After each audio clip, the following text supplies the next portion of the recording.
Hey, this is Anney. And Samantha. And welcome to Stuff Mom Never Told You, a production of iHeartRadio.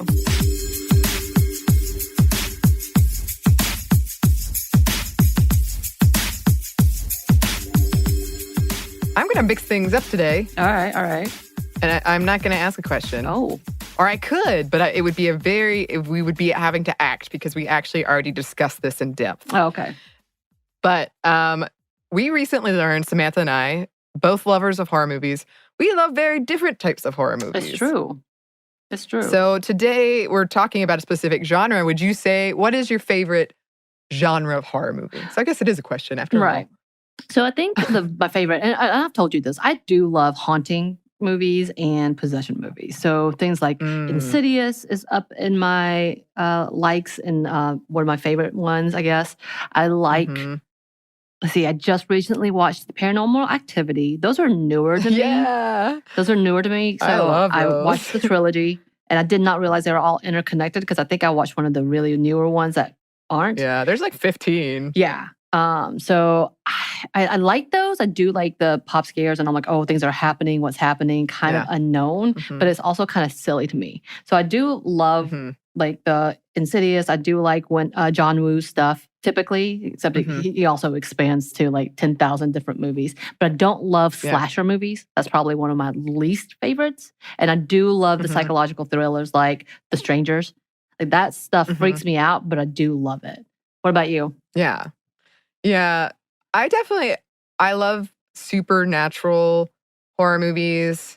And my favorite horror movie of all time is The Exorcist, which I find interesting because I am not religious at all. But I think those tropes, like we can all connect with those things. Right. And then I do like found footage. And I actually have a list. I made a list during quarantine of when people ask me, like, what movie should I watch? And I have this list I've just been sending out, and there's a section on horror. And I was looking through it, and I apparently also like just weird, like really strange, like time travel horror movies, or I like trying to figure out the puzzle of like, how did this happen? And when did this happen? And it might not even make sense, and I just like it. I like a strange I like a strange time travel horror movie, or just something really visually interesting that I haven't seen.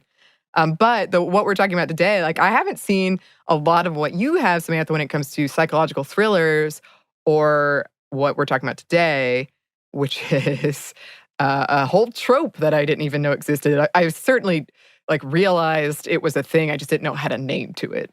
Right. I think when I discovered the name, I sent you a text and you were like, oh God. Like we both were like, this is the name of the trope. When knowing that it existed, but we didn't know what the title was. Right.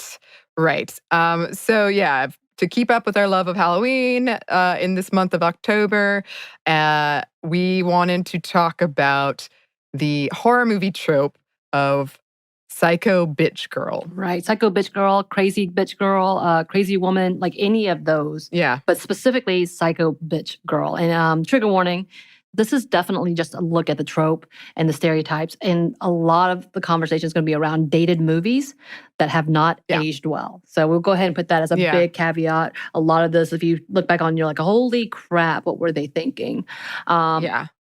We will mention, but don't get into it too much, about assault, death, and mental health issues. So I know you and I actually talked about that fact that possibly you don't watch any of these because it is heavily reliant on those types of tropes and those types of stereotypes. And it can be triggering for a lot of people, especially I know when we talked about, and we'll talk a little more about revenge films, it has to have some kind of big traumatic beginning in order to like push the story forward. So it kind of does that same thing. And it gets in there. So we're going to talk a little bit about those movies, just a heads up. Yeah, and also just a heads up, like as the trope's name should tell you, a lot of this is offensive in multiple ways. Right. But we're definitely going to talk about that more. But I want to go ahead and say it right. Don't get mad at us for the title. We're not saying we approve of it. It's just, it is what it is. No. It as you would say. As I say. So if we look at movies like Fatal Attraction, Gone Girl, or The Audition, there is a perpetual idea that women, especially exes, are crazy, of course. And again, like we know I know it's not PC to use that word, but this is like the trope.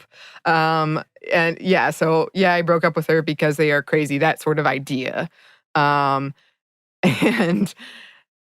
yeah, we see this all the time, and it's upsetting how accepted it is. Like, it's okay to say that. Still today.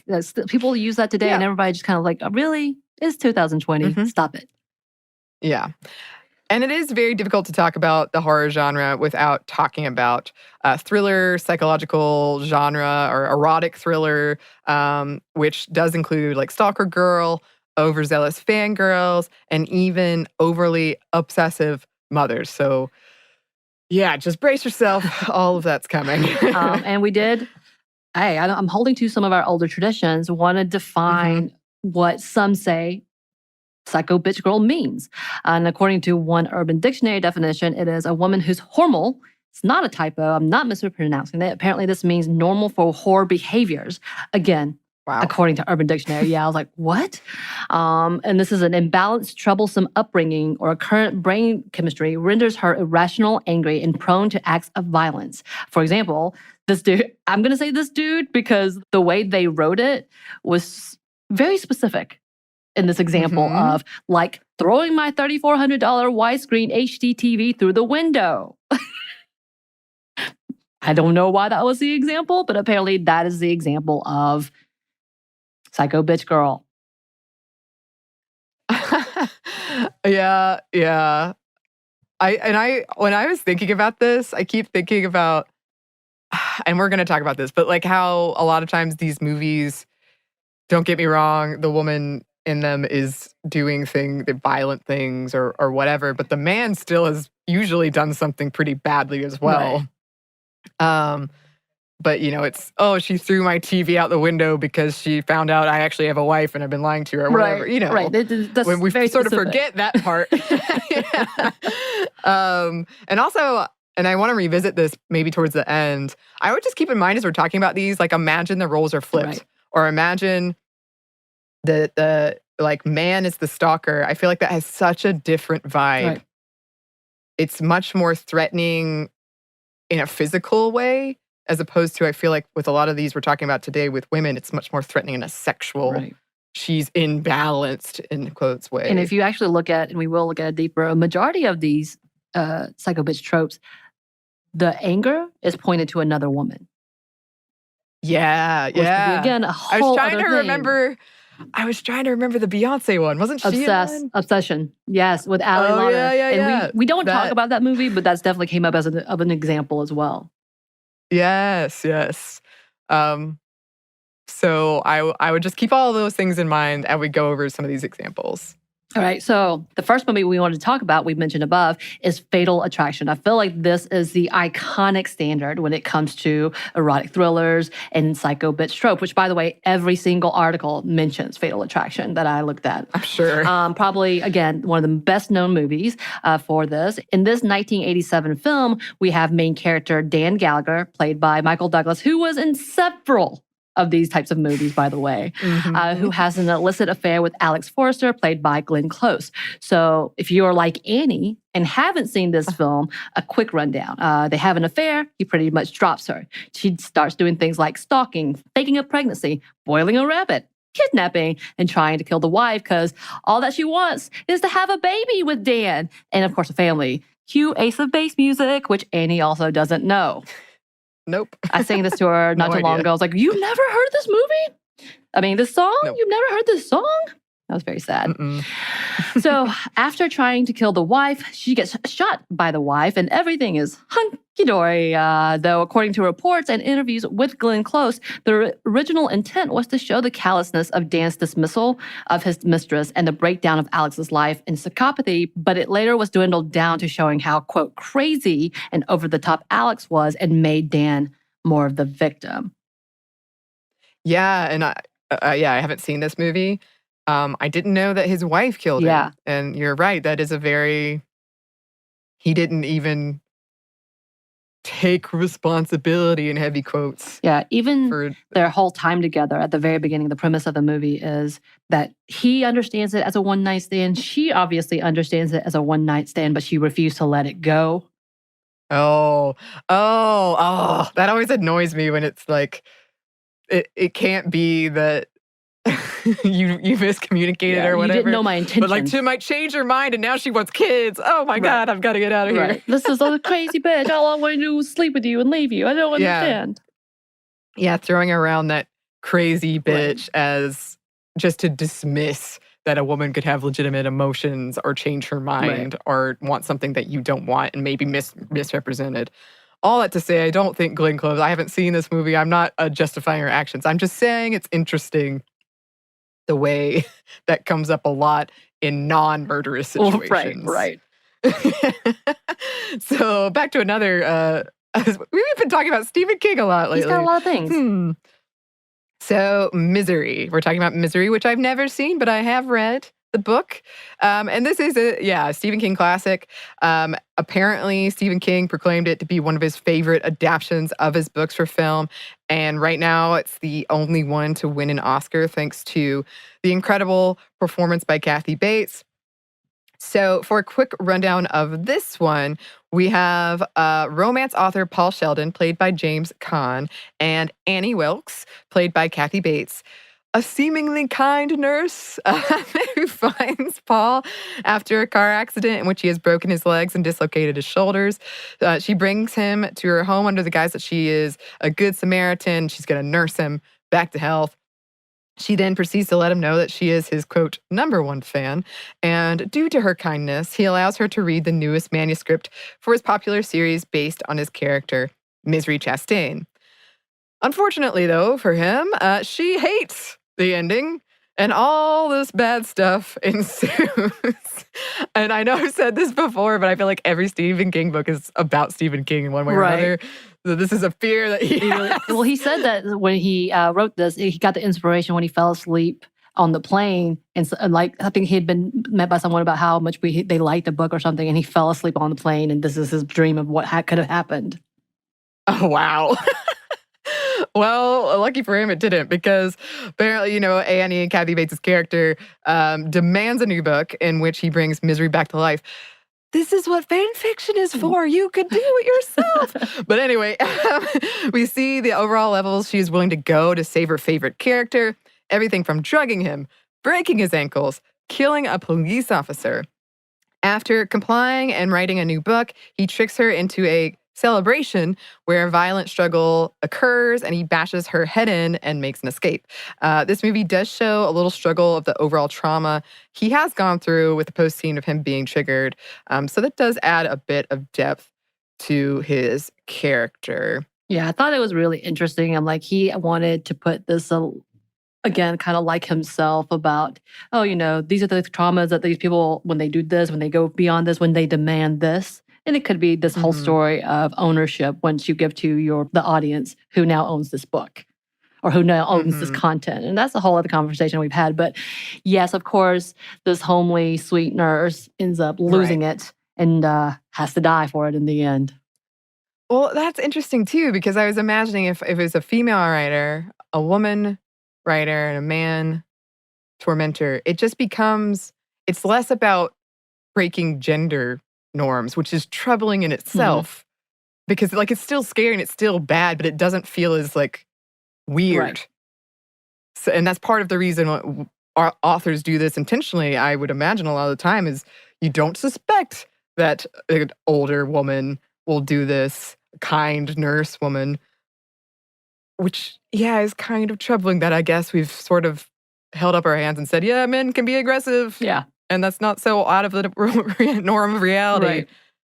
But for women, they're crazy. Yeah, they're crazy bitches. And please know I keep saying this, but it's the whole, again, theme of this thing. Yes, and we are going to talk about parts of that for sure. And another movie, which I actually forgot about until I started researching this, is The Hand That Rocks the Cradle, which was released in 1992 and plays on so many tropes and had a lot of mixed reviews. In one article, the critic stated this movie was a movie that asked the audience, quote, not to think, but to react, which the critic said was difficult even for the current time frame. in the 90s.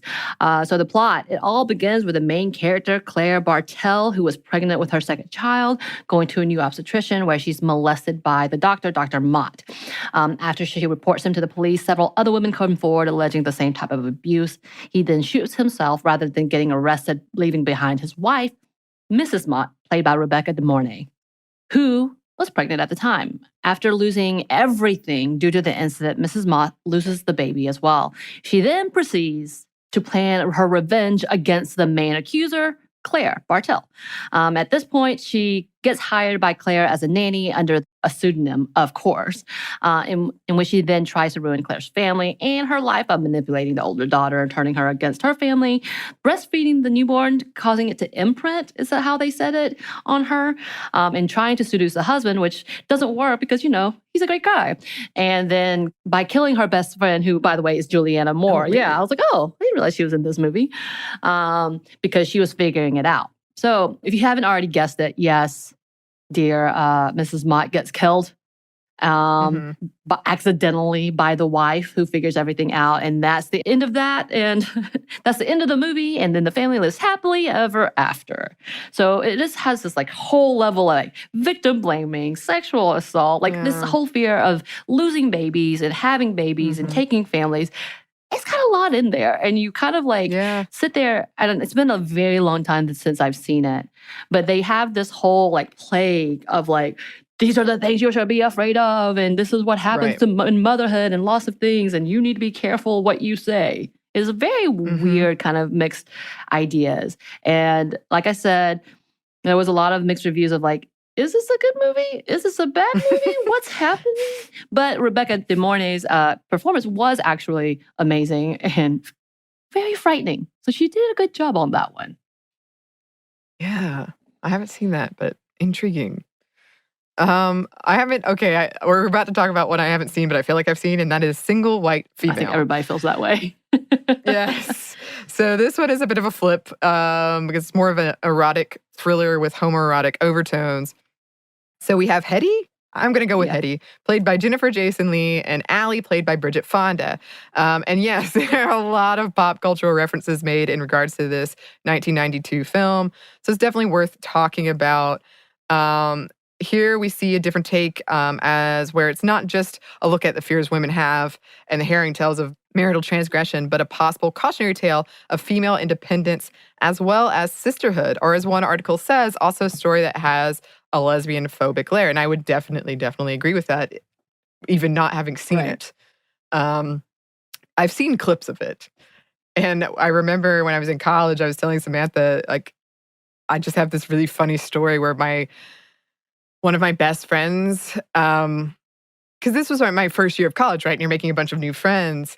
And it so happened that she ended up in a dorm where I was best friends with all of her roommates. And I ended up in a dorm where she was best friend of all of my roommates. And there was just sort of this tension. There was this weird thing there because we both understood it, but we never really talked about it. And we used to joke about don't single white female, don't try to replace me. But okay, back to the movie. Here we see a very traumatized woman, Hetty, whose twin sister drowned at the age of 9, coming into Allie's life, who, after finding out her fiancé had cheated on her and then being professionally and sexually taken advantage of by a rich man, needed to find a new roommate. Single white female. Enter Hetty, who slowly changes her physical appearance to mimic Allie's, as well as impersonating her at different locations and overall trying to become her. We quickly see things unravel, and Hetty is trying to control and manipulate Allie by hiding things from her, as well as impersonating her, which eventually leads to Hetty killing several people and trying to get Allie to take her own life as well. The boyfriend's death scene includes a stiletto. Oh, yeah. This is kind of, I remember because it became an iconic thing where people were like, oh my God, how do you kill someone with that? Yeah, she used a stiletto to kill the boyfriend. Of course. If you're going to wear stilettos, then make it a weapon. Always make it a weapon. After the death of Hetty, we see a little more depth with Allie sympathizing with Hetty and stating that part of Hetty, whose real name we find out is Ellen, of her issues, that she had survivor's guilt from the death of her twin, which caused that type of trauma. Right. And the more we talked, like the more I researched it, the more I looked at it, there was this whole overall, this is why this movie is very problematic. They love gay men, but really were afraid of lesbians and hear these things. And it does have this whole thing. And we're going to talk about that a little deeper, the sexualization within these movies. But it's interesting to get really into like, what is wrong with people? Yeah, during this time period, I feel like there was a lot, and this still happens for sure, but I feel like there was a glut of like lesbian phobic, biphobic messaging, or, I mean, it's still phobic, but like I can turn her, like those like Chasing Amy type things. Yeah, that definitely, and it was a comedy as well as horror. So it's one or the other that is made fun of or being afraid of. And we're going to talk about that a little more, but it is interesting to note this is one of those movies that they talk about. And then another movie, which I don't think I've ever actually watched. I just remember hearing a lot of it. Oh, you've actually seen this one, which is Gone Girl. It's not necessarily a horror, but it is a psychological thriller and trying to like piece together what's happening. But again, I didn't want to mention it because this also reversed the trope a little bit from wife being the victim to wife being the mastermind and being the psycho bitch character instead of the innocent that's just walking and watching it or being victimized by the psycho bitch. For the plot, we see the picture-perfect couple, which comes crumbling down as Amy, played by Rosamund Pike, appears missing and a case is opened due to her disappearance and possible death. All the while, Nick, played by Ben Affleck, is trying to prove his innocence as evidence starts to mount against him and he's suspected of foul play. Here, we see things unravel from flashbacks of the relationship to his eventual cheating, of course. And then we are clued in as Nick tries to get answers that Amy has been plotting against him in order to punish him for his misdeeds, including framing him for her own murder and accusing him of assault and abuse. It eventually falls apart, and she returns home, blaming an ex for all of the events. Also, they remain together as she has artificially inseminated herself with Nick's sperm and is now pregnant with his baby, and they remain together unhappily ever after. Well, it is interesting because she goes from, she's the victim and we're trying to figure out this mystery to, no, she did it because he was a terrible husband, essentially. But it does show, it's one of the few examples on here, I think, where it's like, you don't ever, they're both almost equally guilty. I know some people will be mad at me for saying that because clearly she did kill someone. But I mean that in terms of how the viewer is like, it's not like they're like, look, Nick is so perfect and she's clearly crazy. And then in the end, he's sort of complicit. Like it's hard to describe, I guess. But this movie is one of the funniest meetings I've ever had in my life was when this just came out and we were talking about because, it was like, you can see Ben Affleck's penis if you pause it at the right spot. And we were talking about this, and one of our coworkers, Matt, who some of you might know from other podcasts we do, but is like the sweetest person I know. He was looking around at us kind of confusedly, and then he said, wait, are we talking about his dong right now? Oh, Matt. Like, yep. Oh, it was so funny. And then we had somebody on the phone and he was like, everybody shut up. And he was like, hey, Tyler on the phone. They're talking about Ben Affleck's dong. Yeah, sorry. We're immature. Wonderful. But anyway, so here in this example, we see the psycho bitch trope being used as a payback revenge con that makes the adulterer pay not by the jilted lover, but by the angry wife. There is a lot of debate of whether or not this character is another stereotype of an angry bitch who lies about being assaulted and manipulative, and the poor husband is the victim once again. This also comes up. This was one of the first times I heard cool girl. Yes. Because she has a whole monologue about being the cool girl. It does seem to be portrayed differently in the book. I read the book, but I can't recall. But anyway, in which you see the male character being a lot more misogynistic than in the movie. I do think I did like him better in the movie. Yeah. But anyway. But her overall callousness and evil does seem to ask for sympathy for the poor fool. You don't like my word, dope? Dope. Dope. So good. Portrayed by Ben Affleck. Right. I mean, he does seem to have that clueless face. I do remember seeing the scenes, and he just has a clueless face the entirety of the movie. So that's pretty much. Is that correct? His whole role in that is just looking confused and like realizing he's screwed. And yes, there are so many other examples, especially in the 90s. Maybe that's why I know so much about them. This is my era. And because it's just such a big theme at that point, which includes Basic Instinct, which has that big seduction scene we know of with Sharon Stone and Michael Douglas. And of course, the icicles. So I don't know if you've, well, that's how she murdered people. Essentially. It was an ice pick. I think it was an ice pick. I think I got that one wrong. Okay. I was like, icicle would have been so much smarter. It just melts away. I'm trying to remember. Yeah. Is that right? Y'all, listeners, tell me. I know I could look this up, but I'd rather you tell me if you actually saw this movie. I can't quite remember. Either it's the ice pick or an icicle. And then The Crush, which is a movie about a teenage crush going wrong with Alicia Silverstone and Carrie Elways. Someone had actually written a whole article about it and how much they loved her character, just because they were talking about how, as a 14-year-old, how much do you have to love and how much confidence do you have in yourself that you would just go after people like that? And I was like, okay. Okay. But a kind of a turn. And man, just seems women wanting sex makes them crazy. That seems like that's the theme here. If women want sex or if women have sex, it makes them crazy. Yeah. According to all these movies. And of course, we're going to talk a little more about that. But yeah, it definitely is this theme that goes throughout. And speaking of themes, we are not done with this. Oh no. But first, we have a quick break for a word from our sponsor.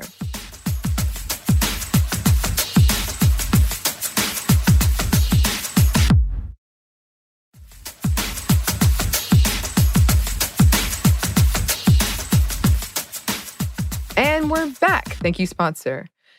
So yeah, while we were researching, we did find a few honorable mentions, I guess, not necessarily the main characters who were seen as the psychopathic girl or girlfriend.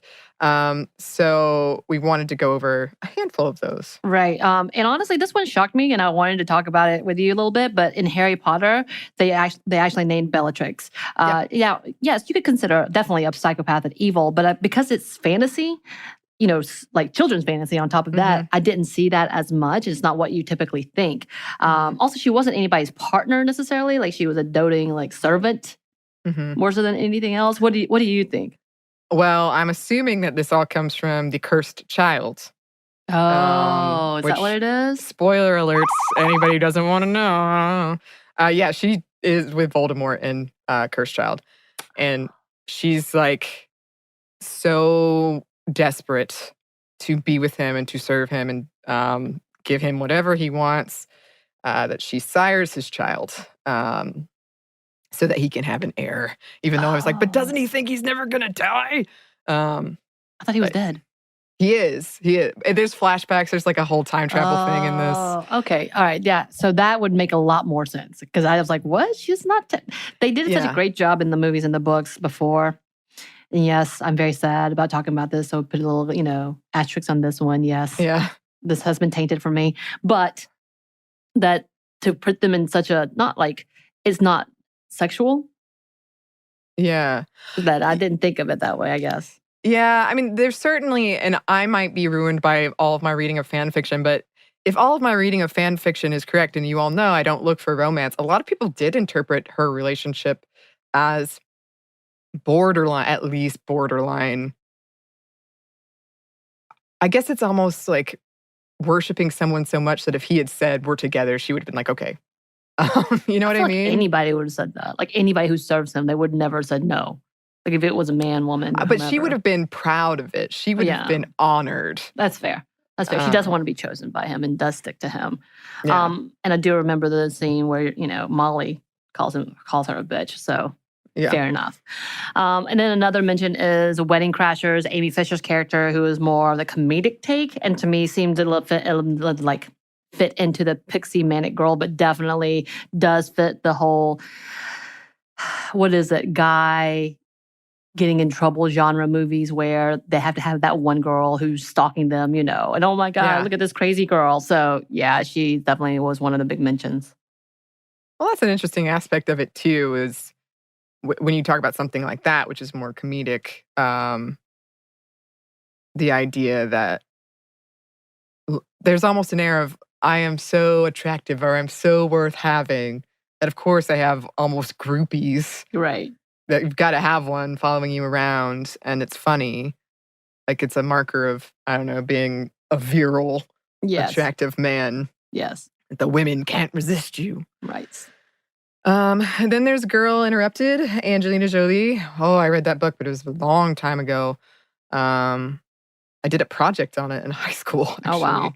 Yeah. And this whole thing, and we're going to come back and talk about this a little bit more, I know, but you can debate it was trivializing or romanticizing mental health needs. And I think that's one of the reasons I chose it. Like, when you're in that sort of melancholy, poetic, or I'm not going to say everyone goes through this stage, but a lot of people do when you're in high school and you're kind of being all sad.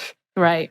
And that this, I thought, was like, oh, look how beautiful sadness can be, which I know is very problematic. And I've grown, listeners.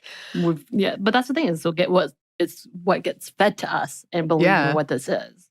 Right. But yes, definitely Angelina Jolie's character, I could see fitting that trope. And then Friday the 13th, which, spoiler alert, the mom is actually the serial killer in this one.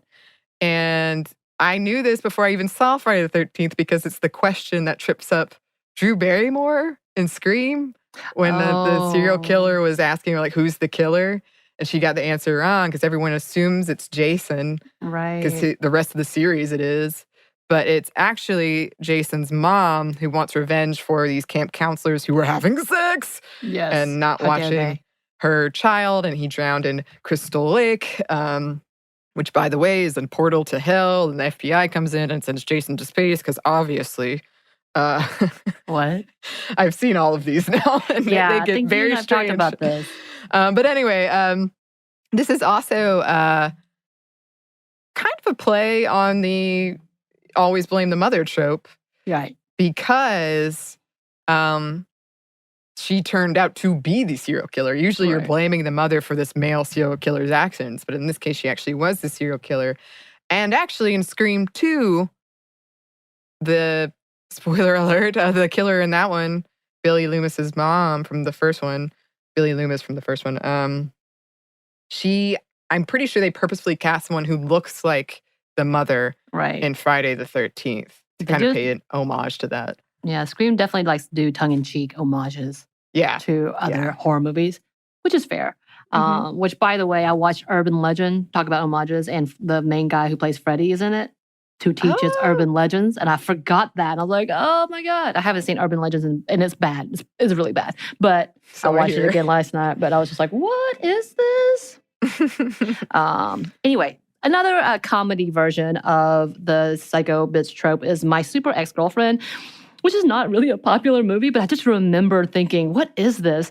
And here we have Uma Thurman being a superhero who is heartbroken and becomes vengeful, and as it states in one article, becomes more neurotic as her relationship with Luke Wilson's character ends. And this one is supposed to be a comedy again, like I said, and does have a flip at the end where the women are the heroes, making a difference and, stopping crime while the male partners are sitting back, holding their purses, waiting for them to come back. So it does have that little flip, and it's definitely tongue-in-cheek, but it starts with, what if your ex-girlfriend, who you see is crazy and clingy, which is what they describe her as, has superpowers, and then it goes into this. So it's like, take what you know is already a bad trope and add a lot more power and danger because she is so strong now, which could be said about, that's what happens when we talk about men having too much power and being a lot more stronger than you. Maybe that's what it looks like. I don't know. And then we did want to mention Carrie, which we already talked about in our episode on why are periods so terrifying. But I wanted to add here, both the mother and daughter were on the list we had kind of two different quotes, two different types of, quote, psycho. You got religious and tortured. And I suppose while we're at it, we could mention Psycho. Right. The mom in Psycho, who also, well, I guess she's not the serial killer. She's not the serial killer. He has a dual personality because of the abuse that he suffered, but it's not her. That's right. It's not her. Forgot about that. But if you want to talk about the fear of women and sex, the main female character is running away, I believe, because of an affair. And so she kind of has to pay in the end for her sexuality and guilt. And then one last one we wanted to mention, and we spoke about a little bit earlier, is The Audition. And oh my God, this one haunts me, and I blame Anney and my partner for not telling me what kind of movie this was. But yes, it would play on the traumatized and victimized with unresolved mental health issues that turns someone violent and irrational. And yeah, I was not expecting this. And it is a Japanese film. It's a lot about torture. And I didn't know this. And even the trauma was like, oh my God, why? So I wasn't ready because I don't love slasher films. So I think I already mentioned that. I don't like torture films. I hate it. I've never seen any of the Saw. I've never seen Hostel. I don't like it. I think it's disgusting and nothing about this. Like, yes, people love like the horror aspect of being like, oh my God, what if this happens to you? I don't need to see it. So I wasn't expecting it. So when I came across, I was like, I think the first question when I had met Anney a couple of years ago was like, hey, what are your favorite horror films? Because, she's a horror movie buff. Of course I need to know. And she put this at the top of her list. I was like, cool. I'll watch it. She's like, yeah, you should watch it. And I watched it. I think I started texting you. I'm like, what the hell is wrong with you? And what have you done to me? Well, okay, to be fair to me, I don't think I brought it up. I think your partner brought it up, and I was like, that's a really good movie. But I hadn't seen it in so long, and I totally forgot about what it's all about. And I rewatched it after your horrified text. And I was like, oh, yeah, this is pretty messed up. And for me, watching horror movies like this, I have to finish it, or it lingers with me. Like, something about not finishing it just causes more nightmares for me. So I had to finish it, and I was so unhappy. Yeah. And, like, this movie is probably one of the ultimate examples of what we're talking about because it's got the, like, she's an ex, she's got this abuse, and then there's torture. And again, he played her. The main male character totally played her and used her. But she got her some revenge for sure. Yeah, I guess you could include the American version of The Grudge too. Right. Because she was sort of a That's kind of when we were talking about the mother, or even like the supernatural level of what's going on, of who's blaming what and what comes out. Right. And this is kind of what we were talking about. You like I like the pre-hauntings and you like the aftermath. So like these are the things that would have happened. But the beginning part is awful. Like seeing them, how they got murdered, how they got stalked, how they got that. And then, but instead, like, so it is definitely, I think that's how we kind of put the line. The line, or the metric, I guess. But but for sure, this is definitely one of those movies that plays on every single one of this trope. Not only do you play on the innocent, sweet girl who he has to have because she seems so innocent and pure, but then turns out she's not so innocent and pure, and she wreaks havoc. Yes. Oh, yes, she does. Oh, yes. Okay, so we've covered a lot of ground, but we did want to talk about some themes in these movies. But before we do that, we're going to pause for one more quick break for a word from my sponsor.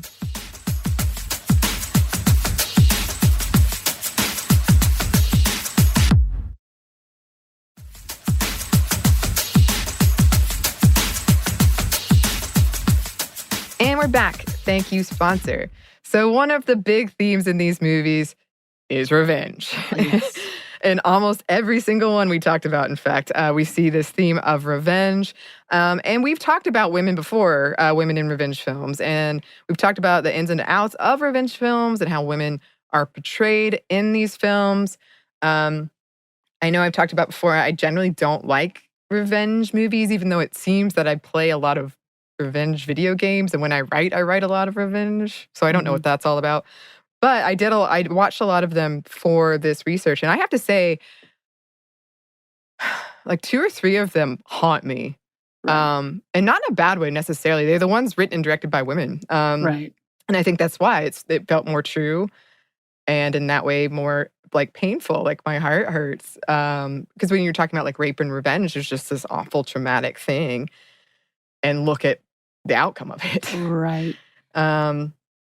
But, I mean, as is the case in a lot of these things, the revenge doesn't often match the ensuing actions these women take.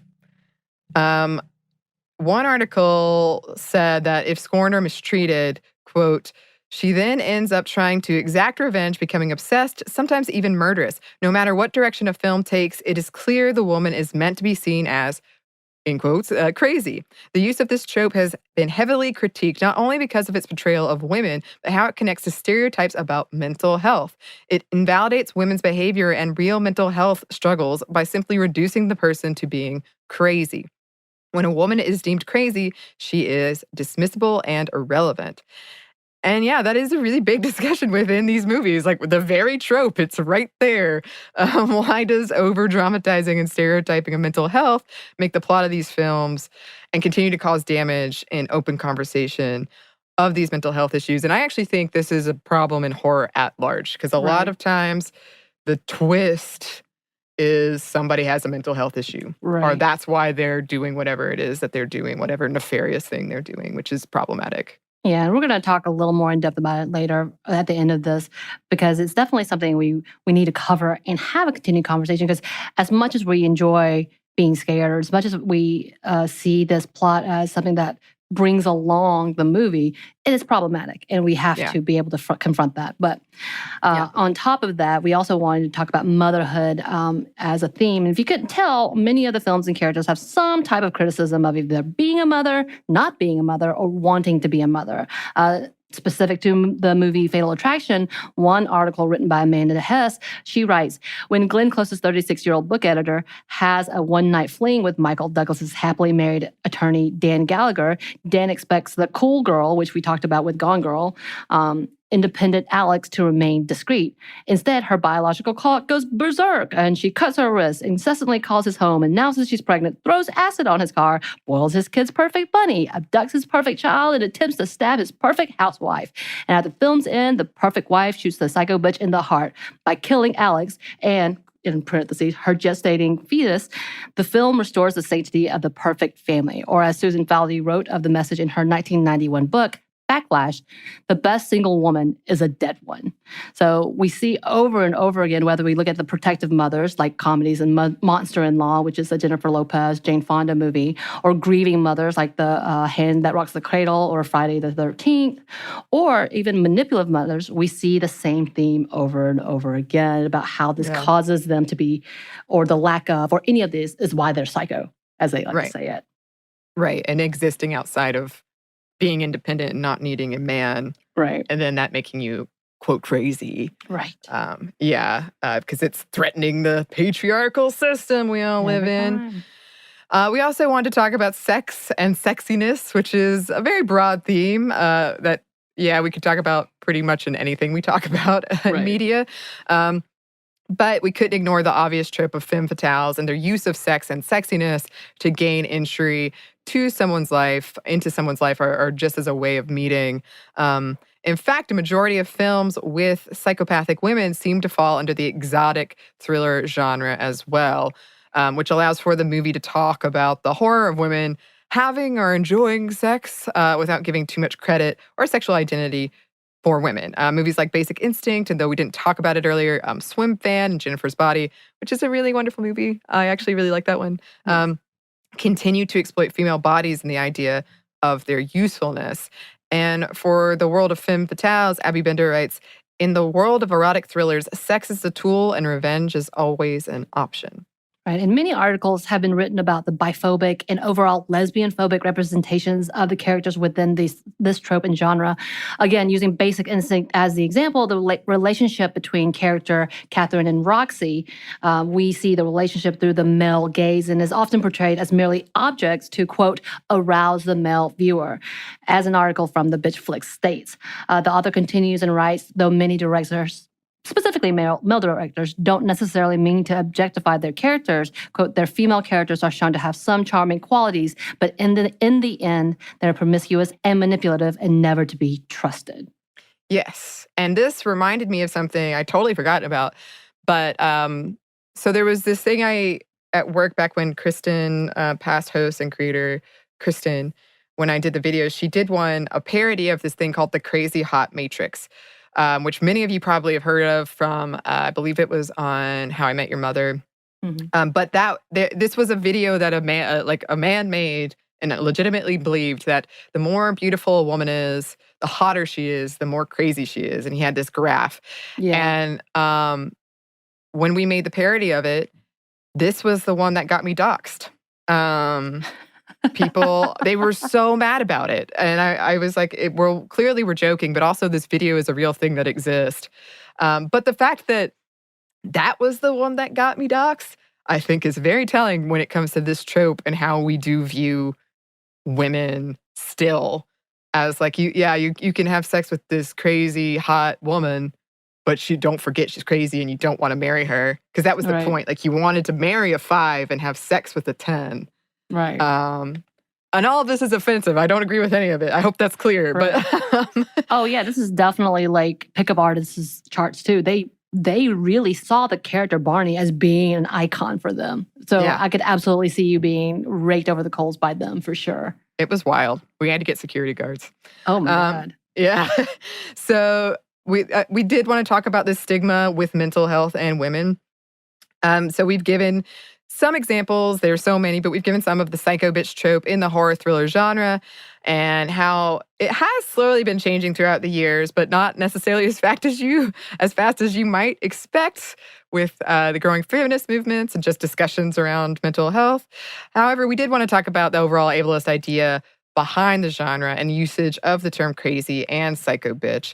And though we won't go into the history of the language because we have done that before, we did want to look at the continued stigma tropes like these perpetuate and the damage they cause. As one article said, quote, "The trope of the psycho bitch is something that oppresses women and people with mental illnesses simultaneously." In it, writer Joanne Chu talks about the dangers of how these tropes not only maintain the negative stereotypes, but continue to negate the legitimacy of violence against women with disabilities. She writes, "When they experience violence because they are seen as crazy or because they are not able to understand or communicate what happened to them, their attackers are rarely brought to justice."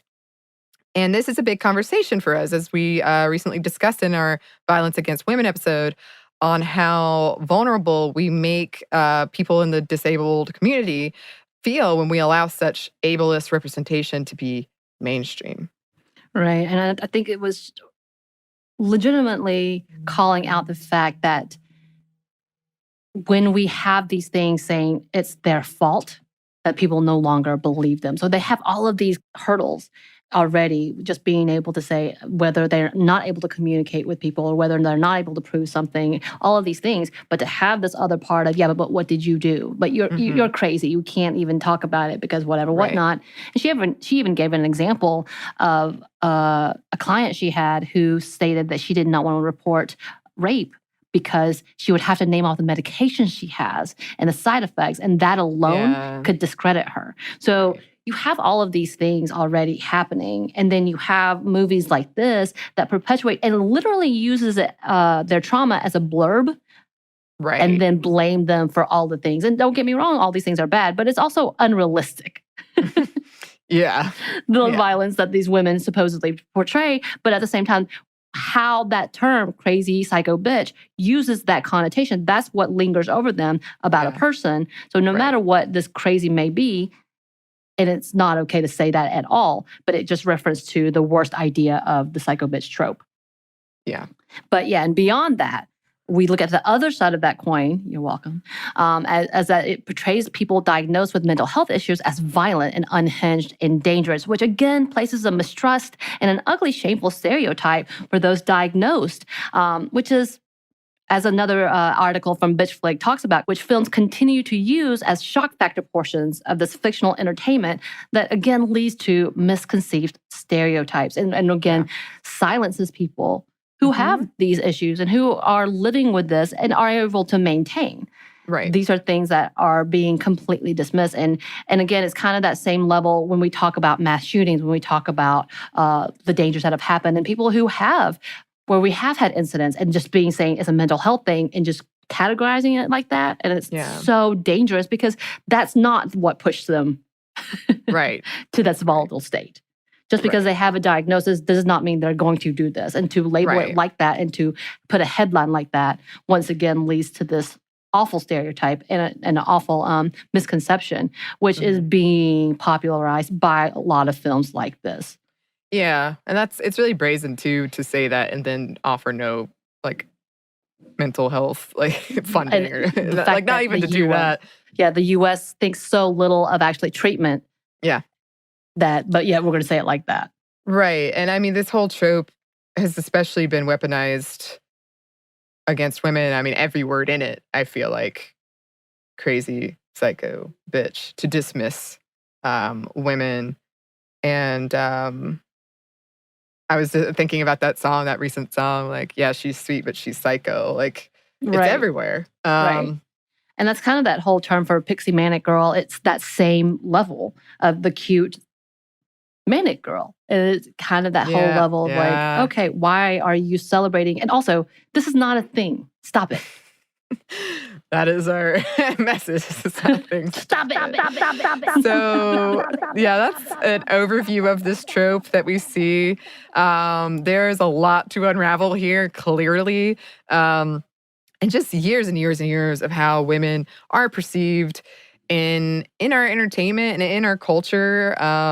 As usual, this is just the tip of the iceberg. So if there's something you want us to focus in on, let us know, please. Or if there's an example we missed you think we should talk about, send it our way. And you can do that at our email, which is stuffmediamomstuff@iheartmedia.com. You can also find us on Twitter at momstuffpodcast or on Instagram at stuffmomnevertoldyou. Thanks as always to our super producer, Andrew Howard. Thanks, Andrew. And thanks to you for listening. Stuff Mom Never Told You is a production of iHeartRadio. For more podcasts from iHeartRadio, visit the iHeartRadio app, Apple Podcasts, or wherever you listen to your favorite shows.